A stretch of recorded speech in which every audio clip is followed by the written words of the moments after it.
Filho do Homem, a fim de servir e dar sua vida em resgate por muitos. Aleluia, aleluia, aleluia,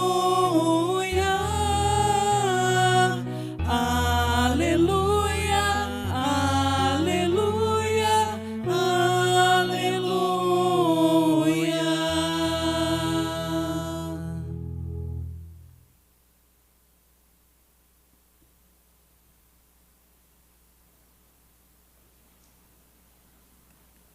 O Senhor esteja convosco. Ele está no meio de nós. Proclamação do Evangelho de nosso Senhor Jesus Cristo, segundo Lucas. Glória a vós, Senhor.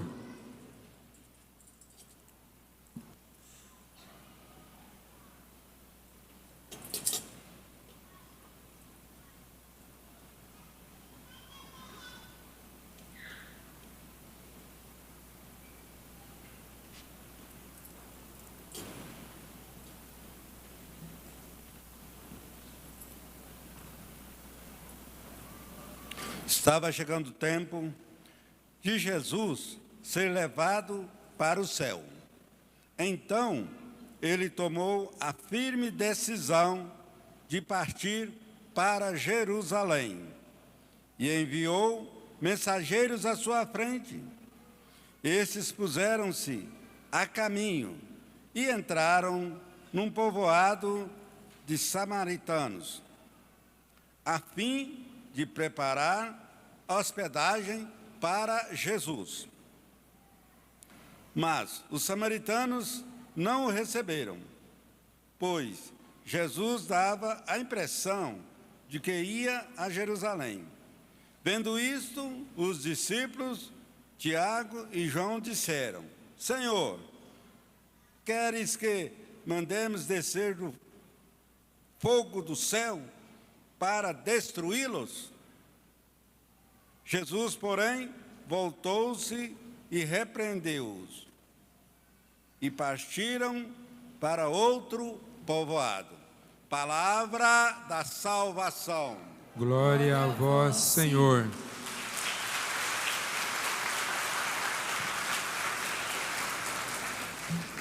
Que a leitura do Evangelho perdoe os nossos pecados. Amém.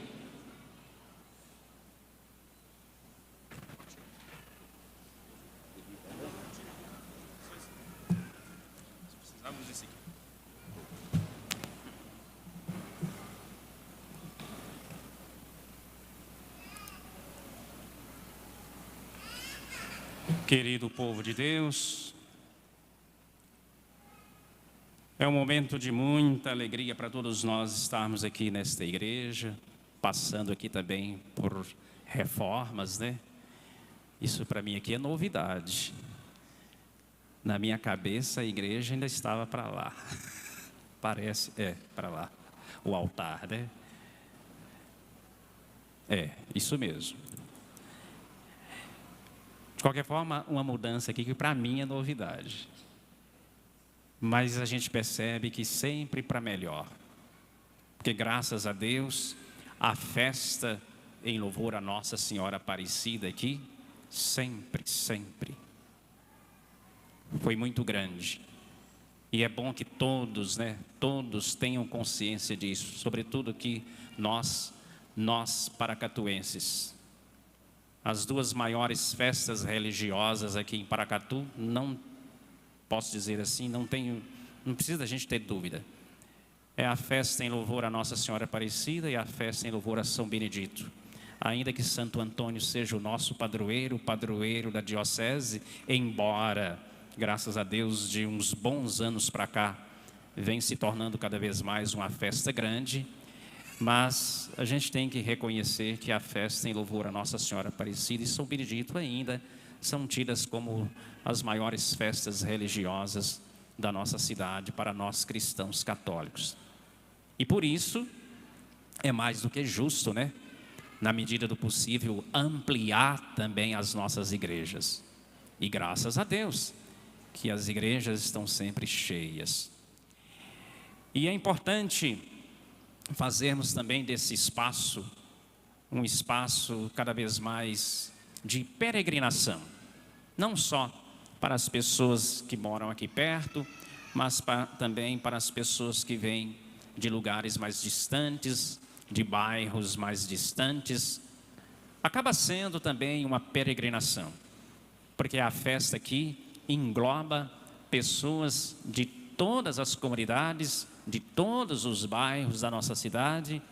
Uma festa que traz também dezenas, centenas de pessoas que moram também nas comunidades rurais, mas que tira pelo menos um dia da novena em louvor a Nossa Senhora Aparecida para marcar presença aqui nesta igreja. Então, permita-me fazer uma breve reflexão aqui, colocando como a temática principal a peregrinação. Até porque as leituras que nós acabamos de ouvir aqui agora, nas linhas e entrelinhas, fala de peregrinação. Olha só como foi dito aqui na profecia de Zacarias. Virão, assim diz o Senhor dos Exércitos, virão ainda povos e habitantes de cidades grandes, dizendo: vamos orar na presença do Senhor. Vamos, é a leitura de hoje, hein? Vamos visitar o Senhor dos Exércitos. E alguém então responde: eu irei também. Olha que bonito. Eu irei também. E continua o texto: virão muitos povos e nações fortes visitar o Senhor dos Exércitos e orar na presença do Senhor. Quando eu cheguei aqui, eu já vi vocês orando na presença do Senhor. Desde 6:30 da tarde, né? Sobretudo, muitas pessoas já estavam aqui orando na presença do Senhor. Olha só, não é coincidência, é providência. Se você veio orar na presença do Senhor, você está correto, você está no caminho certo, porque a leitura de hoje fala exatamente sobre isso. Vamos orar na presença do Senhor. E outros respondem: nós iremos, porque ouvimos dizer que Deus está conosco.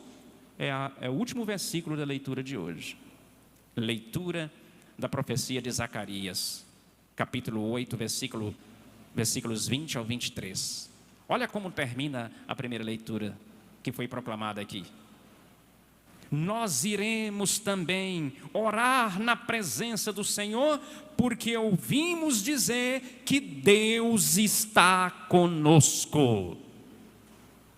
E Ele está. Graças a Deus a igreja está lotada. Mas ainda que tivesse 1, 2, 3 pessoas aqui, a gente rezaria com a mesma fé, com o mesmo amor, com a mesma alegria, com o mesmo entusiasmo.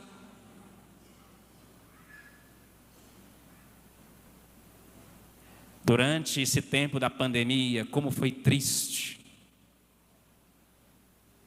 Triste, triste, triste para o povo que gosta de fato de rezar. E quantas vezes quiseram vir à igreja, mas por forças das circunstâncias não podia entrar nas igrejas. Deus nos livre e nos guarde disso, que isso não aconteça nunca mais. Foi triste demais para todos vocês, mas foi triste demais, angustiante demais para nós sacerdotes. Isso é tão sério que muitos padres, o padre James não precisa ter vergonha de dizer isso aqui para vocês não, estamos em casa. Durante a pandemia, gente, se você não sabe, fique sabendo agora, durante a pandemia, muitos padres, não só no Brasil, mas em diversos países por esse mundo afora, entraram também em crise. Crise emocional, crise existencial. Entraram em depressão profunda. Mesmo, padre? Mesmo. Você imagina um sacerdote, tenta se colocar no lugar de um sacerdote há anos, 10, 15, 20 anos, alguém que foi ordenado sacerdote, iniciando seu ministério, com toda a empolgação, de repente vem a pandemia, impede tudo. E o padre, ansioso para chegar na igreja e rezar com o povo, encontrar a igreja lotada e de repente, em alguns meses, inclusive, sequer podia abrir as igrejas. Em outros momentos, as igrejas eram abertas, uma ou outra. Acredito que aqui também foi mais ou menos como aconteceu em Patos de Minas. Quando muito, só podiam participar da missa um ministro da Eucaristia, mais umas 2 pessoas responsáveis pelo canto. Resumindo, 4, 6 pessoas na missa. Isso eu fiz várias vezes. E eu trabalho na cidade de Ibiá, fica lá pertinho de Araxá, diocese de Patos de Minas. Quantas vezes cheguei lá e entrava naquela igreja São Pedro de Alcântara e eu só enxergava, entre aspas, na minha frente, banco, misericórdia. Para rezar a missa de domingo transmitida pela rádio. E você entrava para a igreja para rezar a missa transmitida pelo rádio e você só encontrava na sua frente bancos. E algumas pessoas falavam assim para o padre James: como é que o senhor vai fazer, padre? O senhor não vê o povo na sua frente? Aí eu disse várias vezes: não importa, mas eu sei que tem gente aqui comigo. O ministro da Eucaristia, alguém responsável pela música, em alguns momentos o coroinha, quando foi permitido. Mas eu sempre lembrava daquela palavra de Jesus em Mateus capítulo 18, versículo 20. O que está escrito lá, padre? Onde 2 ou 3 pessoas estiverem reunidas no meu nome, diz Jesus, aí estou. Jesus não está condicionado à multidão. Quanto mais gente, melhor, lógico.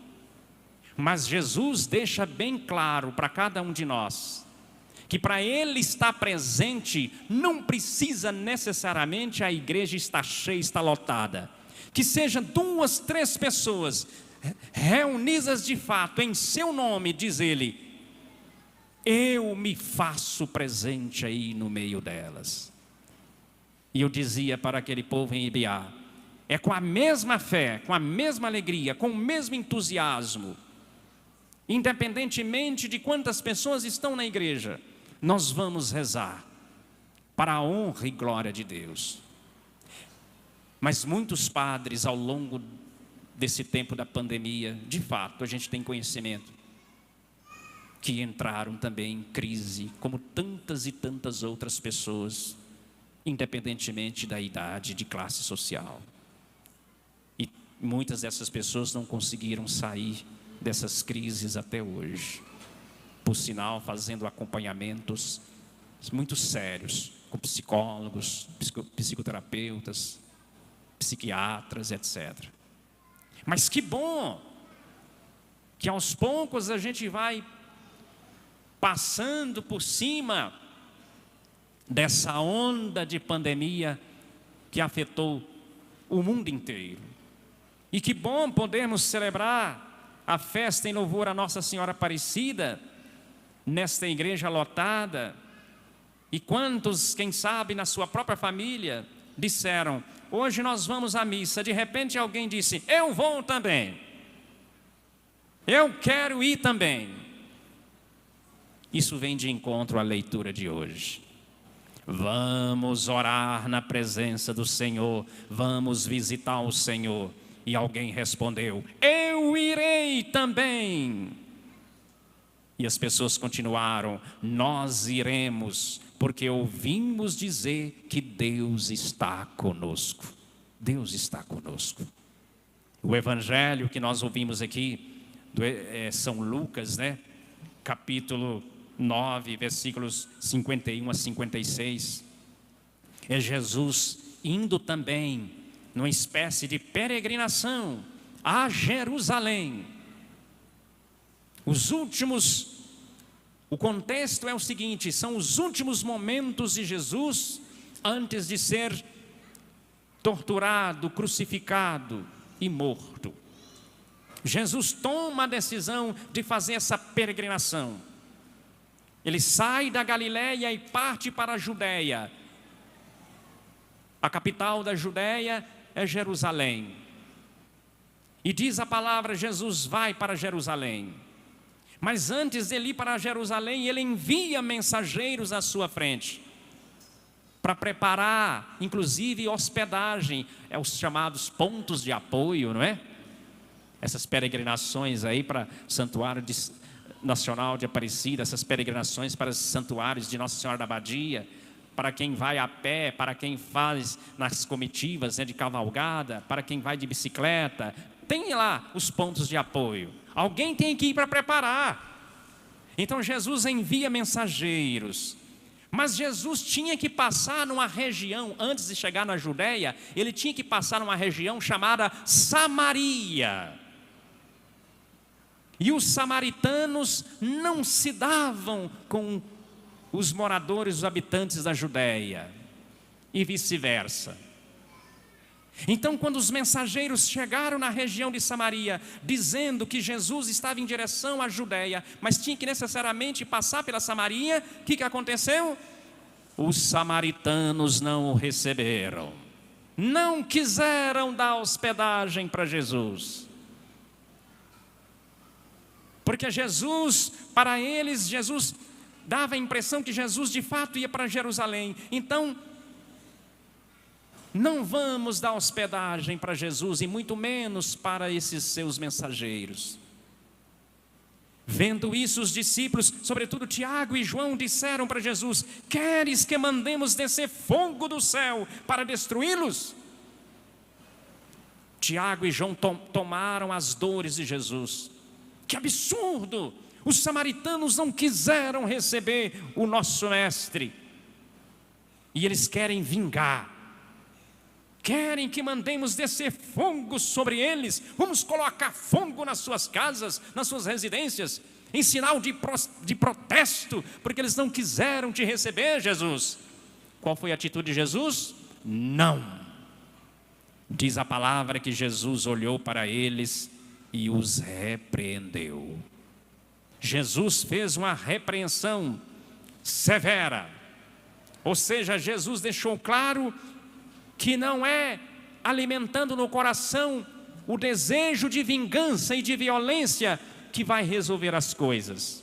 Simplesmente a palavra nos diz: Jesus voltou-se para eles e os repreendeu, e partiram para outro povoado. Ou seja, não querem nos receber, não é por isso que vamos brigar com eles. Não querem nos receber? Vamos até outros povoados que estão ansiosos para nos acolher. Isso aqui diz muito para os missionários. Nem todo lugar que você chega, você é bem recebido. Ou às vezes nem toda casa que você chega, você é bem recebido. Você vai brigar? Você vai partir para a violência? Porque esse ou aquele não quis te receber?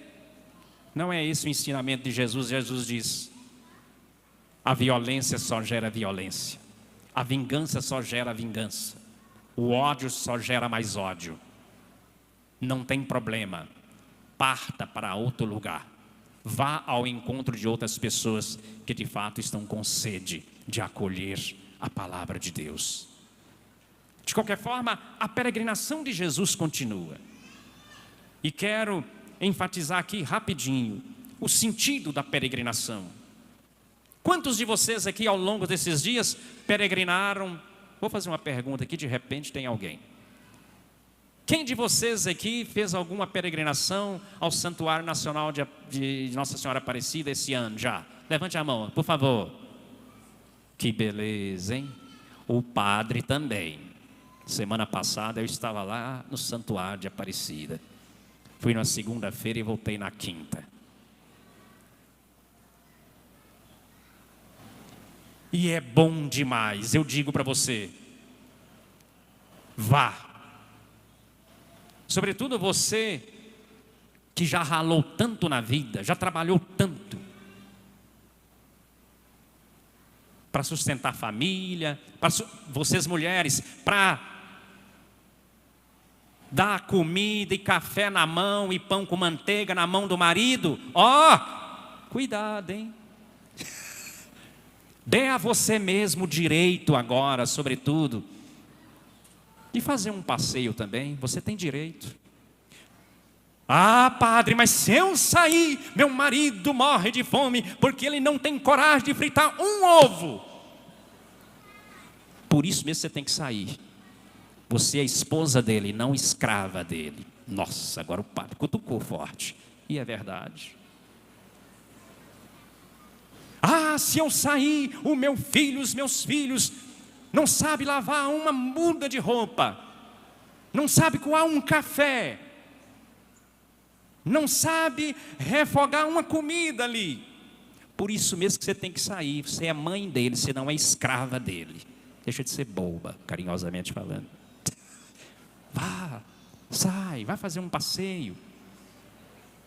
Vá lá no Santuário Nacional de Aparecida, vá lá no Santuário do Divino Pai Eterno, vai lá no Santuário do Bom Jesus da Lapa, na Bahia, vai lá no Santuário de Nossa Senhora de Guadalupe, em Curitiba,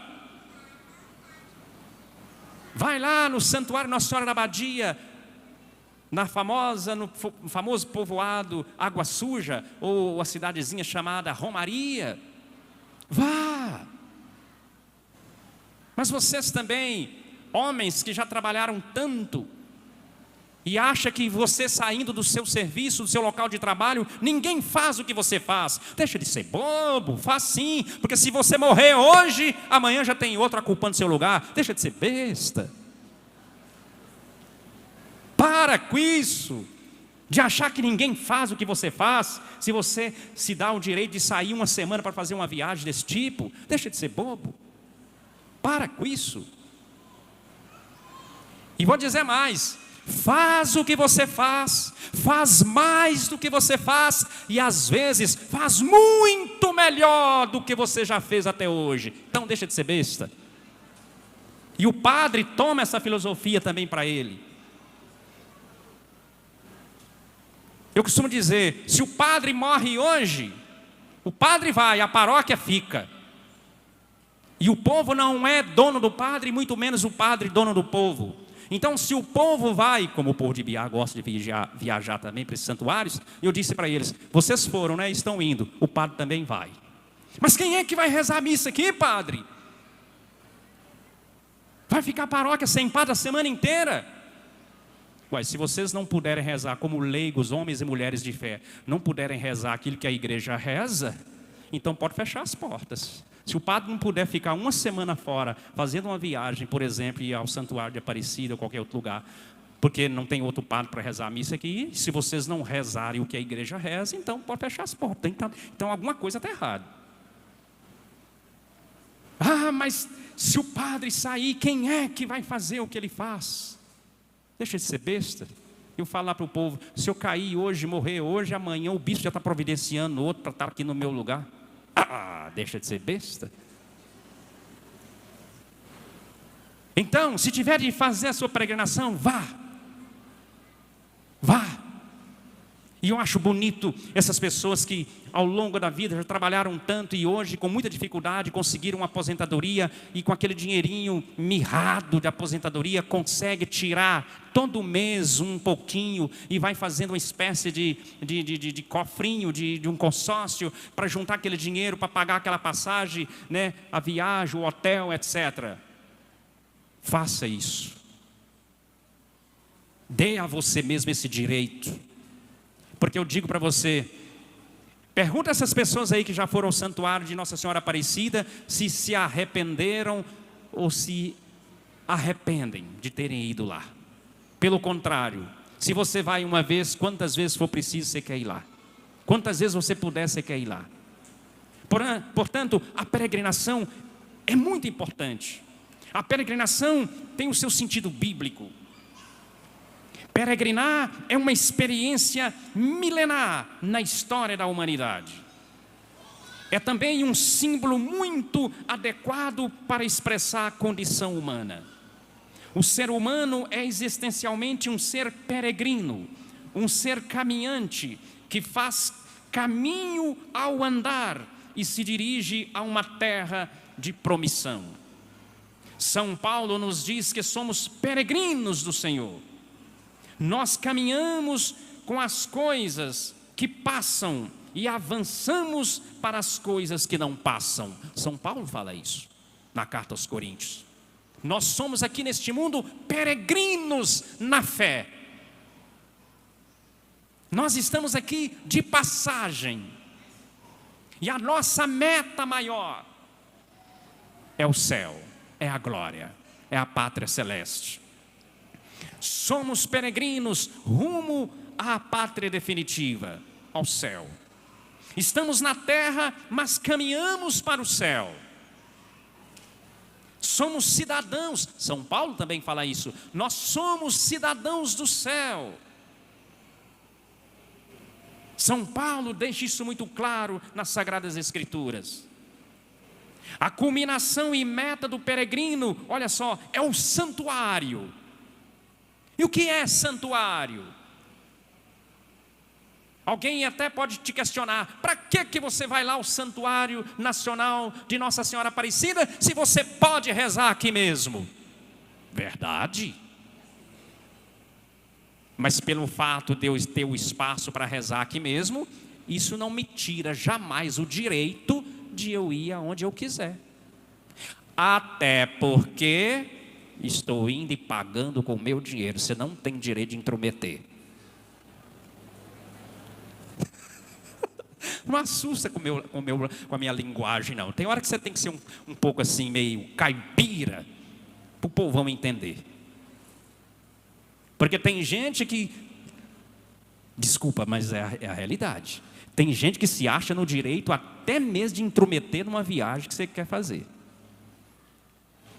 Não dá conta de administrar nem a sua própria vida e quer administrar a minha. Não dá conta de administrar o seu bolso, quer administrar o meu. Não, juntei meu dinheirinho, como o padre fez isso. Juntei meu dinheirinho, botei na agenda que eu iria ao Santuário de Aparecida. E fui, e nunca perdi o foco. Juntei o dinheirinho, o hotel, a diária ficava em tanto. O combustível, fomos de carro próprio, o combustível vai ficar tanto, vamos rachar a despesa. Sim, me preparei para isso. Não é você que vai dizer, mas para que você vai lá? Se você pode rezar lá em Paracatu, você já não estava marcado, você ia rezar em Paracatu? Sim, também, mas eu quis ir lá. E paguei com o meu dinheiro, pronto. Fui, rezei, me senti bem.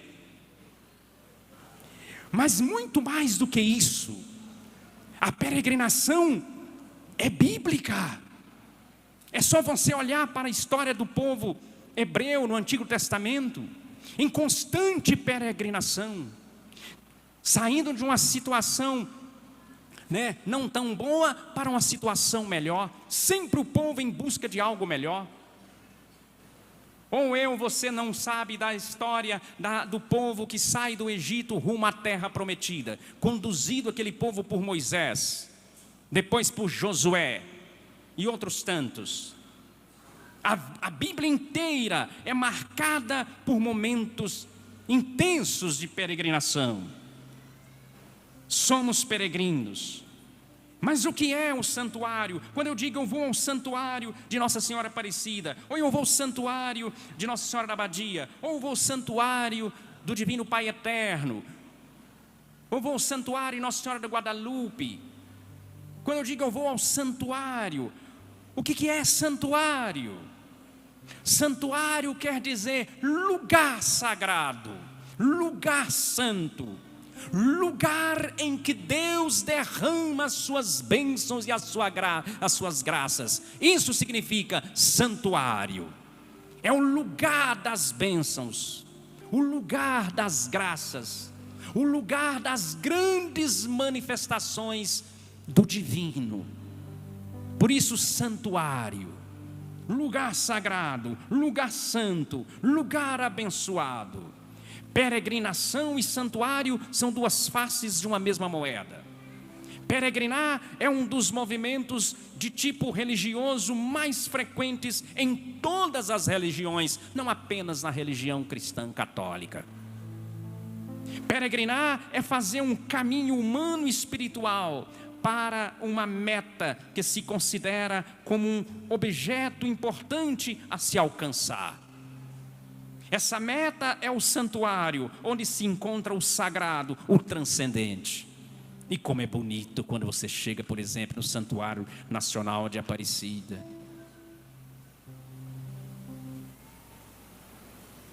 Não tem como você não se sentir tocado pelo sagrado. Quando você chega ali e vê aquele santuário, um dos mais visitados do mundo, sabiam disso? Primeiramente, é o maior santuário mariano do mundo. É o Santuário Nacional de Nossa Senhora Aparecida. É o maior santuário mariano do mundo. E um dos mais visitados entre todos os santuários do mundo. É um dos mais visitados. Para você ter uma ideia, durante o ano no Santuário Nacional de Nossa Senhora Aparecida, passam entre 12 a 14 milhões de pessoas. Você já parou para pensar sobre isso? De 12 a 14 milhões de pessoas ao longo do ano. E você chega lá, você vê pessoas simples, humildes, de todas as partes do Brasil e de outros países, sobretudo países aqui da América Latina, argentinos, venezuelanos, Bolívia, etc. Portanto, meus irmãos, peregrinar é fazer um caminho humano e espiritual para uma meta que se considera como um objeto importante a se alcançar. Essa meta é o santuário, onde se encontra o sagrado, o transcendente. Tanto no Antigo como no Novo Testamento, o ato de peregrinar costumou ser considerado como um símbolo da existência humana, que se manifesta e concretiza num conjunto de ações. A partida e o regresso, a entrada e a saída, a subida e a descida, a marcha e o descanso. Na peregrinação nós temos tudo isso. O homem vive numa constante peregrinação desde seu nascimento até sua morte, sendo a vida eterna a meta final. A peregrinação comporta 3 elementos essenciais: o homem aberto à transcendência, o caminho como espaço a percorrer, a realidade sagrada, ou seja, Deus, Nossa Senhora ou um outro santo da nossa devoção. O ser humano é um ser aberto à transcendência e permanece insatisfeito existencialmente, enquanto não descansar em Deus. Por isso dizia Santo Agostinho: porque nos fizeste para ti e nosso coração está inquieto até que descanse em ti. O homem passa pela vida em busca do sagrado e já o experimenta fortemente, como que em sombras aqui na terra, mas ainda não plenamente. Portanto, os lugares sagrados, de alguma forma, o aproximam dessa plenitude. Por isso a gente se sente bem. quando você vai a um santuário. Terminando, a peregrinação se inicia com a decisão de partir. Eu vou. E é importante colocar na agenda, senão você não vai não. Esse negócio de, o dia que der certo eu vou. Vamos, fulano. Pode ir, se der, vou depois. Mentira, vai não. Você tem que ser decidido. Como nós ouvimos aqui na primeira leitura. Alguém disse, nós vamos em peregrinação, nós vamos orar na presença do Senhor, em Jerusalém. E outras pessoas responderam, nós vamos convosco, porque nós ouvimos dizer que Deus está presente no meio de nós. Por isso nós vamos. Está vendo? Tem que ser decidido. Tem que ser determinado. Senão a gente nunca tira o pé do chão. Se der eu vou. Se der certo eu vou. Pode ir que depois eu vou. Ah, para com isso. Coloca na agenda. Seja mais determinado para o seu próprio bem. E volta a dizer com carinho e respeito. Seja você homem, seja você mulher, seja você esposo, seja você esposa, dê a você mesmo esse direito. A vida é curta. A vida nossa é muito curta. A vida passa depressa.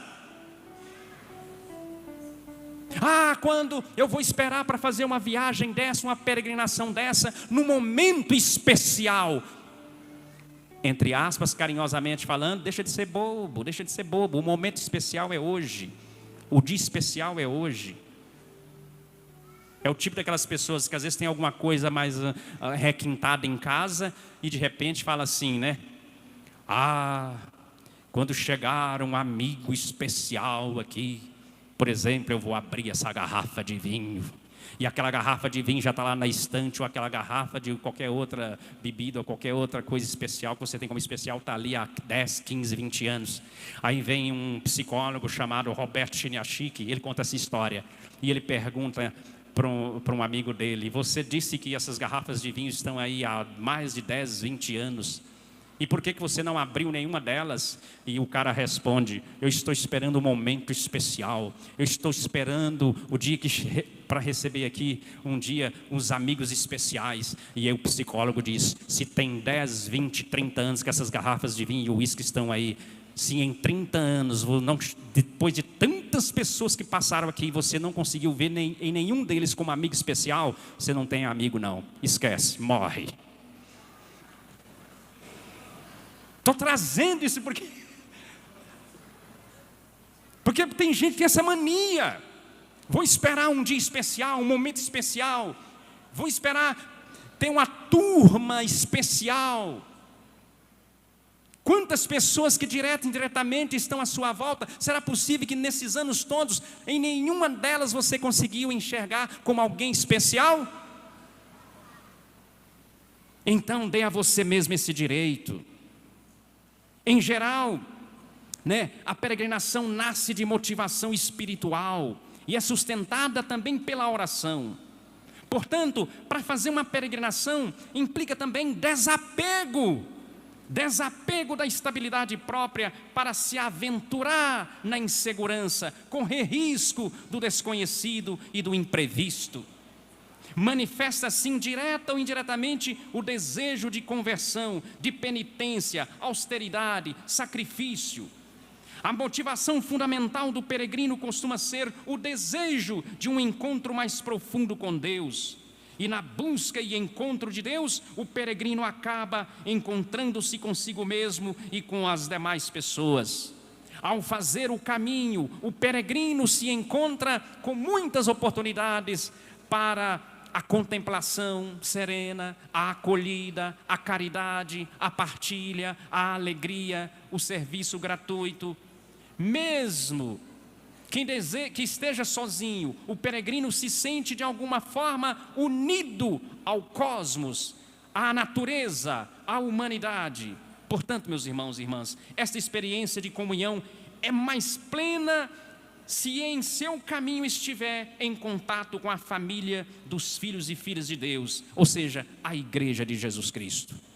Por isso que eu digo para vocês, quando a gente vai nesses santuários, Santuário Nacional de Aparecida, Santuário do Divino Pai Eterno, Santuário de Nossa Senhora da Abadia, Santuário, né, de Nossa Senhora da Guadalupe, qualquer outro santuário, você vai e se sente em casa, porque ali, todos de um modo geral, estão ali com um único objetivo.